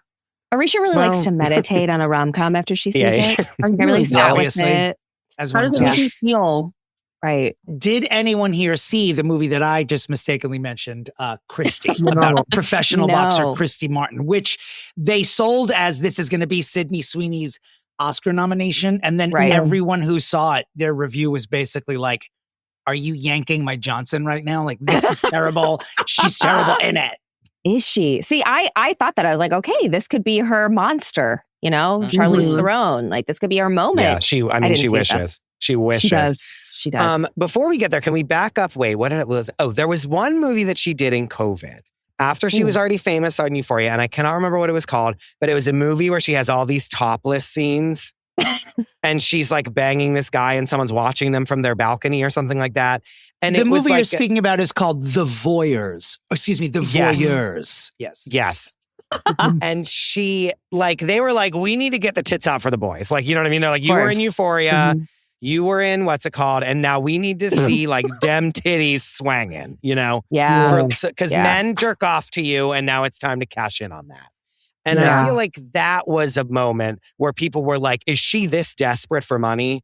Like, she had such a like stellar career. And now she's doing this like weird movie where she just like gets banged out topless the whole time for no reason. And it was like a horrifically bad movie. Like, it wasn't good. And it went straight to streaming. And it was like, it was a vehicle for men to jerk off to, which like, to each their own. But like at the time, I remember people being like, you're too good to do this now. Well, that's why in Christy, they had that scene where her trainer used her boobs as a speed bag. Remember? Oh my.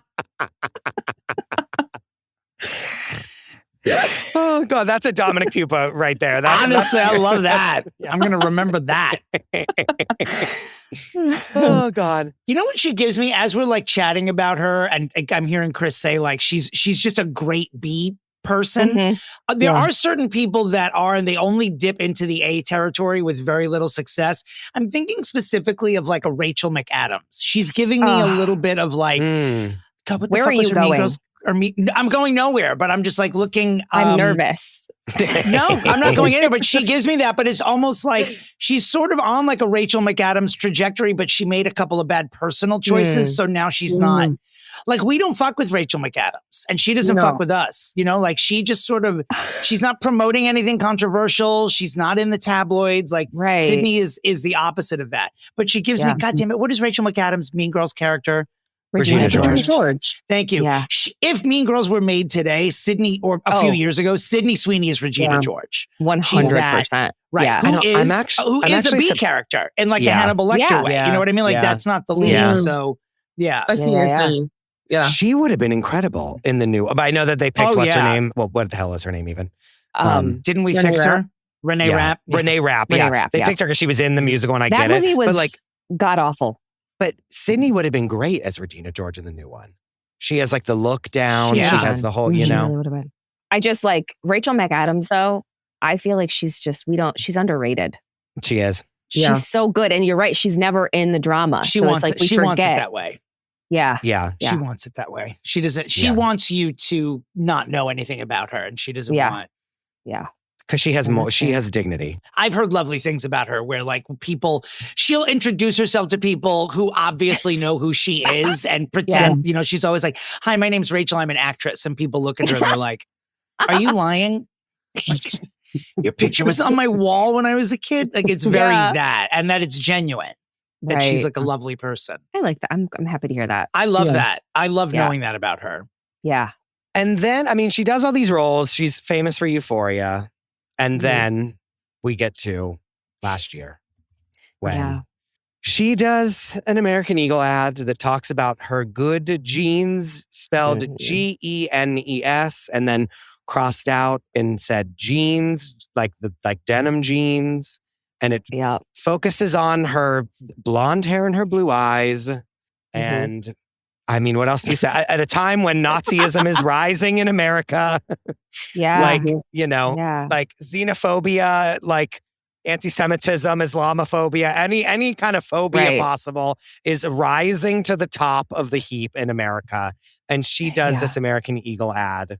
That's like, and they have a spokesperson now, basically. Yes. That's how it was received for sure. That movement now had a celebrity spokesperson. Yeah. Wow, that really worked out. Yeah. Well, even the best part to me is that you don't hear from her for months. Like she just sort of like drops out and just does it's like, hi, say something. And therein lies the problem. Because almost immediately people are like, is American Eagle this fucking tone deaf that they're like dog whistling Nazism to like the fact that their genes, quote unquote, are for people with good genes, aka like Hitler's wet dream of like what he wants the Aryan race to look like. You know what I mean? Like that's like Well, I mean, it's not Sydney's fault because genes are passed down from generation to generation. So that's not on her. Aricia did warn us that you would do this, by the way. Good. I'm glad. I want to take a bet on how long into the before she says, genes are passed out.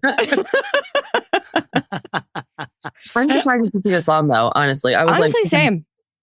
Before we even start recording. Yeah, well, you can't see it, but I'm literally shaking just waiting to say it. Yeah, over here. And the backlash is immediate and swift. Yes. And she says nothing about it. She really has leaned into this. What do you mean? Like, what are you guys talking about? I'm just an actor. It's like, you can't tell. I don't have to say anything. I know my truth. And it's like, Truth Social. Yeah, true.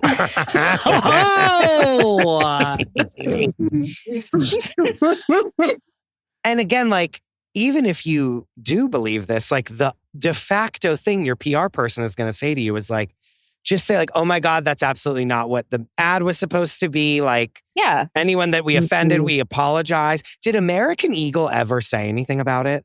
I think I remember them releasing a statement or something saying that they stand behind it. And All Lives Matter or something. Just kidding. They didn't say and that, All Lives Matter. I know that they released a statement saying something stupid. The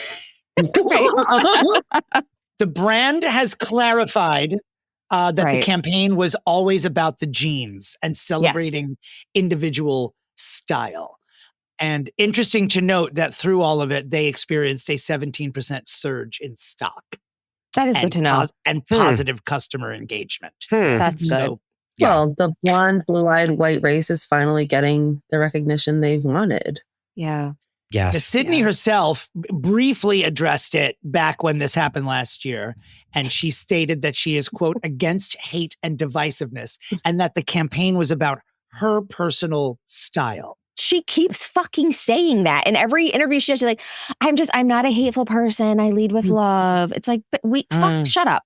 I love love, she keeps saying. It's like, okay. I also like that there's anyone would think that personal style is associated with jeans. It's just fucking jeans with personal style. They're blue. They're denim. We get it. Sure, we'll tweak it. Some are $500. Some are $50. They're jeans. You're not making a statement about style with them. Yeah. I was like, she's like, the personal style is wearing pants and having a shirt on. It's like, yeah, that's called wearing clothes. That's everyone's style. Well, and also too, like her, like American Eagle jeans are just like blue jeans. Like they're not like doing like the craziest thing you've ever seen in your life. Yeah. No. You know? No. Yeah. And much as Christopher expressed his disgust earlier that it took so long for her to respond, that was a bigger problem for her almost than the fact that she even posed 100%. for the ads, was that it took so there was backlash about the ads, and then she was taking personal backlash for, why is it taking you weeks to respond to this? Right. And like we said, she just said she was surprised. And she She was I shocked. was like, really? Because it's all anyone's been talking about for the past 3 weeks. Were you on set, or did you get locked in a meat freezer? Like, where have you been? What's happening? She's like, where is this? The internet? It's my personal style. So then when that boxing movie comes out, people are like, look, like, this is what you get for being MAGA. This is what you get for being like on the right and being like a Nazi. Like, no one's seeing your movie. It's flopping. Like, no one likes you. And I'm like, yes, but I also had no idea that movie was even a thing until after. You know what I mean? Like, I was like, what is this movie that's coming out? I had no idea she was even in it. It's just $1 Million Baby 2. Truly. That's true. I would assume a woman boxing. They acted like as if we all boycotted the movie, and we were like, we have no idea this movie even exists. Yeah. It didn't get a lot of press. I feel like I've seen maybe like 2 posts related to it, but I don't like boxing, so I wasn't going to watch it anyway. But I remember the pictures of her. Yeah, from set where it's like, oh my God, look. I wonder if it's because they were like, you can't say anything because everyone hates you right now, so you can't do any press for this movie. Like, we need to just like release this and let it be. Yeah. You know what I mean? And in theory, it actually probably really hurt the movie because she couldn't go out there and be like on Jimmy Fallon being like, I'm in this movie about a lesbian boxer, and him be like, so are you a Nazi or not? Like, what's up? Like, right. Well, but also, wouldn't you want, I feel like studios, I guess it's got to be such a dance because, getting press and getting engagement. Like, Don't Worry, Darling, that whole thing became about them versus the actual movie. Right. Same with It Ends With Us, where it's like, forgot about that. They want this kind of drama to drive traffic. I don't even know anymore. Like, everything is so calculated by someone who has a lot of money that I'm just like, what am I playing into? And what am I supposed to be playing into? And what do I actually want to be doing? Sucks. Yeah. I want to live on an island away from everyone. I know. I'm wrestling with like, did she know? But she knew. She had like, is she that much of an idiot, or is she to not even come out and be like, this is not an anti-Semitic or like xenophobic ad? Like, she has not said that, correct? Like, she has not said correct. No, Chris, she's been very clear. She stands against hate and divisiveness. Yeah. What isn't clear about that? And that's all she said. So her people must be looking at Nicki Minaj's trajectory in 2026 and thinking to themselves, like, weighing the pros and cons, because it's not.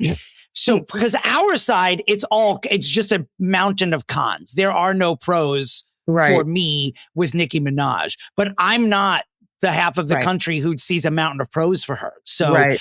Like we know that, shall we say, the blue side of things was / is the majority of Nikki's fans based on how many followers she lost and the backlash since then. But financially, will she suffer? I don't know. I don't know.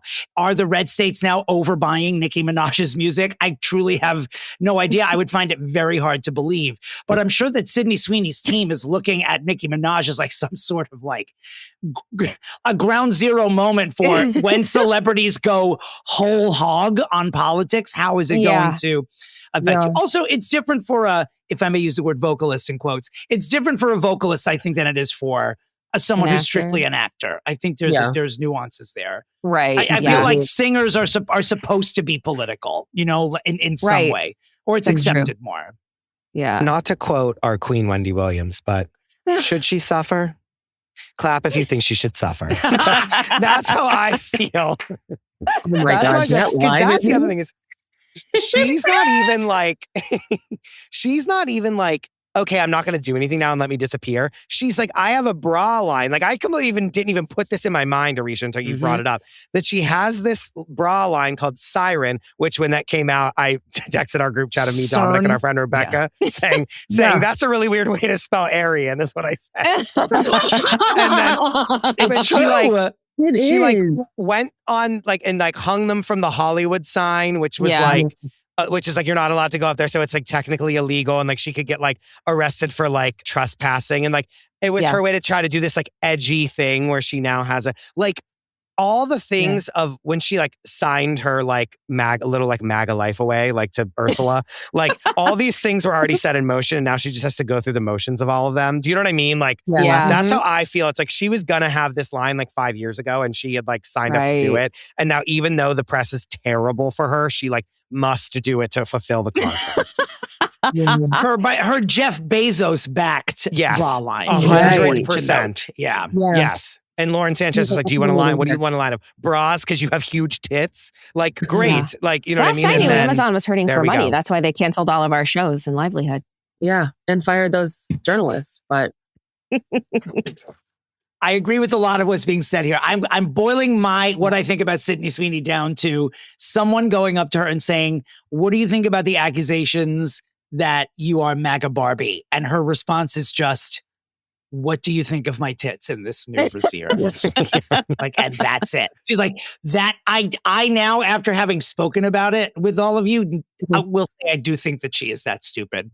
I do. But I'm almost convinced. Happy to be corrected, though. Honestly, I just don't. But is that not what she's doing? Barbie, look at me. Don't I look like Barbie? Yeah. She's got her like tits up and her feet in heels. So yeah. That's how she addresses MAGA Barbie accusations. Yeah. She's like, when I was a kid, Barbies were a symbol of love and and tits. And tits. How do and we I think America Ferrera said it best with whatever she said in the movie. Oh God, no, but I feel like she really would say that. That's like the saddest part of all of this is like, Brooke, that was exactly what she's going to say whenever someone says it to her. Yeah. Yeah. God. It's a mess. Like, this is really point. There are the people going to be angry that we're even having her here. We're going to get DMs from people who are like, why are you? Oh yeah, for sure. Oh, yeah. Like we didn't. There are people who think that she belongs on the Unfixables list. And I understand why. I mean, she might be nominated after we end this episode, I will say. Who's the other person on the Unfixable list? Kanye West. Oh, like Kevin Spacey? Oh, yeah. J.K. Rowling. Right. Caitlyn Jenner. Yeah. Is Johnny Depp on there? Yeah, he sure is. Is. Those people are lobotomies, and I guess you guys just don't do surgical. No, we don't. No, we're not a surgeon. A surgery-based podcast. You know, we critique. Aricia, we critique surgery at nearly every episode, but everyone on the Unfixables list is a regular. They make regular cameos in the Pre-Fixe every week. Like when we're talking about the week's events, we just won't fix them because we can't. Like, I don't know. In some cases, it's like fix evil. All right, Christopher, are we here? Are we pulling up? Are we about to open the door to our limousine at the arena and fix Sydney Bernice? I think it was Bernice. Oh, I forgot about Bernice until right now. Wow. I think I'm ready. SBS. Not SBS. SBS. Super bullshit. Yeah, I like that. Bullshit. super bowel syndrome. Not super bowel syndrome. Jesus Christ. Oh, God. Okay. I can't wait to hear these fickles. Same. Sydney Bernice, Sweeney. SBS. This is what I need her to do. She thinks she can avoid this. She can't. Mhm. So I want her to do I want Siren to crash and burn, which it will, obviously will. Like, no one who's buying these bras, no one. You know what I mean? Like already you're going up against Kim K. Like, you're trying to go up against Kimberly Kardashian, who has Satan herself, Kris Jenner, behind her. The Bezoses can do whatever they want. They cannot fight Kris Jenner. Okay. True. So Kim's gonna cut. Like, all Skims needs to do is do a bra. Do they not already have bras?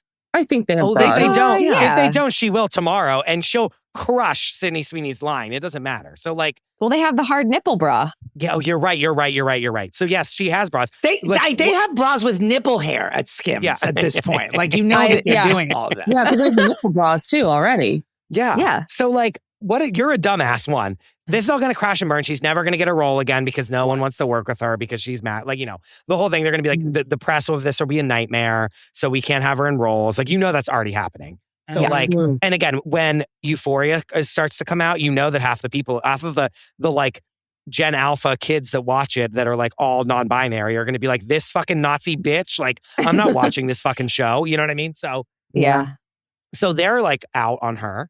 What I think she needs to do is, like, in a couple years when nothing else works for her, she needs to be like the Tulsi Gabbard or the Candace Owens of the opposite way. We've very rarely had like a reverse Candace Owens where she has to retreat to liberal America and be like, they promised me everything. Like, MAGA is a cult. Like, they said that, blah, blah. Like, every like person that doesn't get like a nomination with like the liberals then goes to the Republicans and is like, yeah, right. Like, they're all horrible. Like they're woke and they're like, DEI is ruining America. Like, they just hop on whatever bandwagon like the Republicans want them to say. Yes. And like whatever thing they want to repeat, they just repeat it. And they're like, I'm totally this now.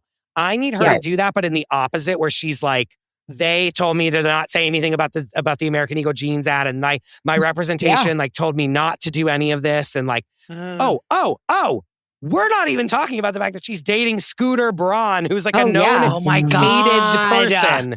I forget about that. Her mom was just in his plane. Yes. Yesterday. That like the Swifties hate him. All that, you know what I mean? Like, we're not even remembering this. She needs to come over to the Democrats and be like, I'm going to be the new liberal princess because like no one at MAGA would stand up for me. And they left me out to dry and blah, blah, blah. And they were too busy with like Erica Kirk and Nicki Minaj. And I was like scorned by them. And I was like fighting the fight and no one was coming to my aid. Do you know what I mean? Like, yeah, that's what I need to hear from her. Similar to like a Megan on Oprah when Megan was like, I was out here taking book strays left and right and no one would help me. Like, I need her doing that. Mm-hmm. And she's going to have to really name names. Yes. Yes. Yeah. Like, and this happened. And maybe it's a sit down with Oprah. Maybe it's a sit down with Gail.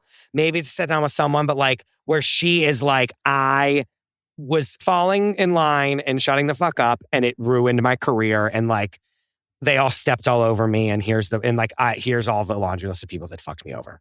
Mm-hmm. You want her to have a sit down with an astronaut? Yes, I do. Wow. Okay. And I would love her in a tear soaked, much like in The Best Meme Forever, when she's like, I'm having a great time, in Euphoria, when she's bawling her ass out of that bathroom. Yes, the best scene of anything she's ever been in. Incredible when she wants to be. Yeah. I need her to do a tear soaked like, and I wanted to be on the Blue Origin flight, Gail. I wanted to be on the Blue Origin. And they wouldn't let me because they had Katy Perry do it. Like, you know what I mean? Like, I want her being like an absolute brat. You know what I mean? Like, that would heal me. Because then I just want her to be like, and I'd do it again if these other, you know what I mean? Like, I want her to be like so mad. And like, I'd do it again, but they took Nicki Minaj instead. Like, okay. And I think that would heal. I think we'd all be like, all right, girl. Yeah. Like, yeah, it didn't work out for you, did it? All right. And that's my pitch. Okay. Okay, Okay. good pitch. Good pitch. Sydney Bernice Sweeney. Bernice is so truly- tough. I It's want to so know what's tough. behind it. Obviously, so it's like a grandmother it's like or whatever. her grandmother's name. But I'm sorry to interrupt your pitch before you even start, but it's so tough. You're It's giving me so- a chance to finally fucking figure it out what the pitch would be. This could be a week for me because what I want her to do is go rest, you know where, Christopher? Under the steak that lamp. steak lamp for. I think she just needs to do Euphoria and then go away. And then she unfortunately needs a total reinvention, which is not unlike what Chris has pitched anyway, but she needs like a total reinvention, or she just needs to be Erica Kirk Jr. I mean, these are sort of her choices because she's not going to get out of this side of it. Like she's never gonna get out unless she crawls out of that hole. Initially, I thought because they had announced recently that the actress from Baby Reindeer was going to be playing Mama Cass in the Mama Cass biopic. I would love to see Sydney Sweeney as Michelle Phillips, the other mama of Mama and the Papas in that movie. I think she'd be perfect for it. I mean, visually, I think she's talented, and because she is talented, Sydney Sweeney. I mean, we all so talented. at least agree on that. Yeah. Yeah. So I think that it's a lame pitch, but I can't get out of it. I need her to go away until the next presidential election and then come out with a great supporting role that gets her nominated. I don't know if I'm believing like a contrition tour from her. I just don't. I wouldn't believe it from Nikki, and I don't think I'm believing it from Sydney Sweeney. Does she need to do that? Right. Yeah, probably, but I just don't. I don't know. I need her to go away and then come back with a strong role. I understand that this is definitely a circus-like pitch, but it's the best I got for her because this is a pickle. Like she's in a real pickle. And I'm going to be honest, I pussy out a lot when it comes to like political stuff. I'm always watching my P's and Q's about what I want to say. And this morning when I was reminded that she posed with the freed Israeli hostages, I'm like, fuck. I was like, why do you got to go to the Middle East? Can you just stay out of the Middle East? Can you just piss off people in America? Can you just stick with your continent, Sydney? Especially after being like, I'm an actor. I'm not here to get involved in politics. I don't have to. I'm just exactly. here to act. So then don't. It's like, what are you doing? Yeah. Right. Yeah. Exactly. Yeah. Is this where we give our thoughts on your pitches? Yes. I'm sorry, unceremoniously, I did not say the button words, and that's my pitch. Okay. Good. Now we're good. I do think that's why I said with Chris's pitch, I think if she goes that route, she's really got to fucking take some people down for that side of the coin to be like, okay, we believe that you are remorseful in some way. Because otherwise it does seem like, well, I'm just trying to like gain favor over here now because no one bought my thongs. Right. Turning Point USA's like Christmas truly. gala. So I just think like to believe her, she's really gotta she's gotta name them. You know what I mean? So how dare you? How dare you? Name them. But I do like that for her. I do think that it could work out for her if she gives us the information we crave and want and need. So are you voting for Chris's? I also do think she needs to go away. Do you have a vote, Aricia? No, I'm strongly aligned with Dom. Like, I don't think she could come out and blank someone in the blank. Because nowadays, without us saying who's listening, and a certain like Cheeto person, and I still would be like, I don't trust her. Yeah. Like, it's like once you've already gone 10 toes down in my mind, which I feel like she has at this point. And like mentioning Scooter Braun, I was like, yeah, like she's willingly spending her time with a guy who has clearly been a shitty human being, like a bad guy, a bad person to different people, and doesn't seem to give a shit. And it's like that pictures with, it's just, I don't know. She's showing us who she is, even if she won't outrightly say it. And in this day and age, when who you are is at best a Nazi sympathizer, I don't want to hear it. I am so sorry. Ooh. I'm sorry, was that too high? My edible is really No. No. I mean, it just hit me. It's the fact. When you are at best a Nazi sympathizer. Yeah. I don't have tolerance anymore for anything. And like, so I would say go away because I think it would leave my mind. And if her role was so powerful, maybe I'd forget. And hopefully by then everything is cleaned up and we're all in a better space anyway. Would you forgive her if she hacked into the FBI mainframe or whatever the fuck, and she printed out not the mainframe. What is this, Minority Report? If she went into the Matrix and then found Keanu Reeves No, but she somehow manages to print out the unredacted Epstein files, and she goes around spreading them like Regina George all over the country. We're good. Then we're good to go. Then you'd be on her side. Yeah. Okay. The only thing is, that's still not going to solve anything because we have so much shit. Not to get so, but we have so much shit already and nothing's happening. It's just like, oh, well, look, we're literally stone's throw from pedophiles left and right. And we're all like, okay, great. Now what? Nothing's happening. So I love if she did that. I'd still be like, yeah, fuck her. But I would appreciate the Regina George reference because I love a good Mean Girls ref. Yeah, sure. Yeah. But yeah, so I'd notice for Dom. All of that to say. Wow. Well, I think it's a matter of, do we want to fix her career or her insides? Because if it's her insides, then she should go away and reflect. She should sit with it the way Aricia does rom-coms, and that's what she probably won't do. But if she wants to fix her career and her standing, then I do think she could go the route that Chris is suggesting. So I'll give my vote to Chris. Wow. So now you guys have to physically fight. It seems like we have a hung jury. So I think we did before, didn't we? It's a slap fight. Dominic and I will be live streaming our slap Olympics. You know how they do those things where they slap each other and they hold on to that thing? Yeah. That's what Dominic and I will be doing to figure out what. Perfect.